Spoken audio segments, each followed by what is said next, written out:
with you in particular, I guess there are a few different levels of fear. So I want to talk about the Boulder problem for a moment.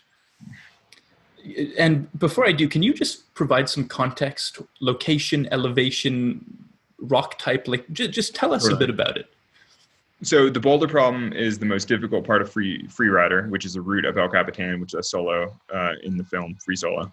And it's kind of, in some ways, the climax of the film because it really builds up to this very difficult maneuver to, which really, it culminates in this karate kick, which is like this specific move to bridge over this other crack. I don't know. I mean, basically, you're 2,300 feet up, or maybe 700 meters up this granite wall, and it's the smoothest, most difficult part of the whole face, and it's pretty freaking hard, And, thank you.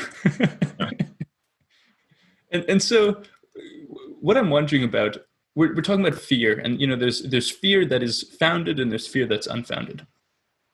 So, when you're in that position, I mean, like, what is your stomach doing? What is your mind doing? What is your psyche telling you? What are you thinking about when you're in that space?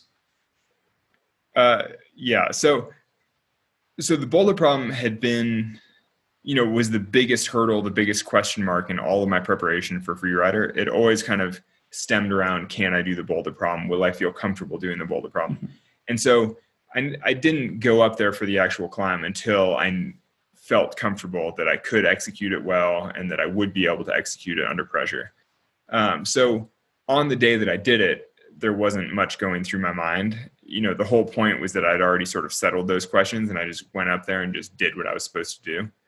And I suppose that's probably somewhat similar to the training that like military goes through or like law enforcement goes through, where, the whole point is to train you to act reflexively in certain situations and not think about it. Because the reality is, if I climbed half of the Boulder Problem and then just paused on one of the holds and started to really reflect on where I was and what I was doing, like, I'm just holding on to a little hold. And then I just started looking around thinking, I'm in the middle of the hardest part on all of El Cap. It's like, yeah, after a few moments, I'm sure I would crumble and be like, oh my God, get me out of here. It would all fall apart for sure.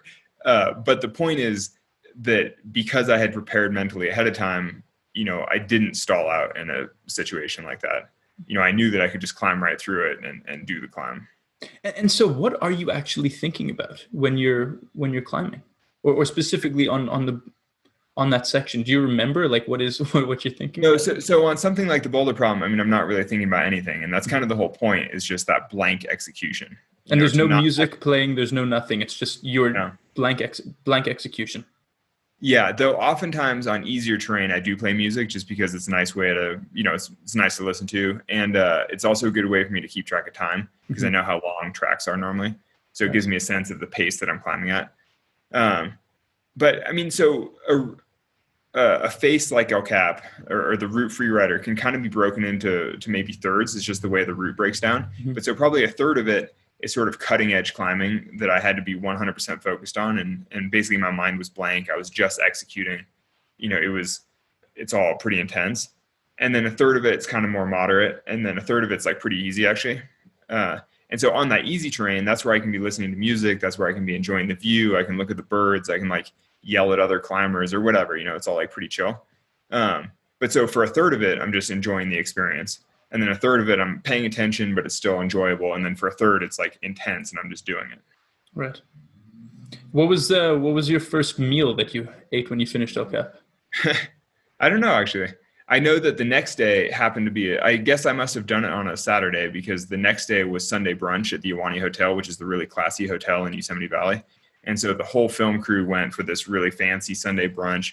And I remember because I hadn't eaten dessert in months, I was on this no sugar kick because I was trying to stay super fit for extreme climbing, And so then we went to Sunday brunch and I had all this like Nutella filled French toast and stuff like that. It's totally, I was like, oh, it's so good.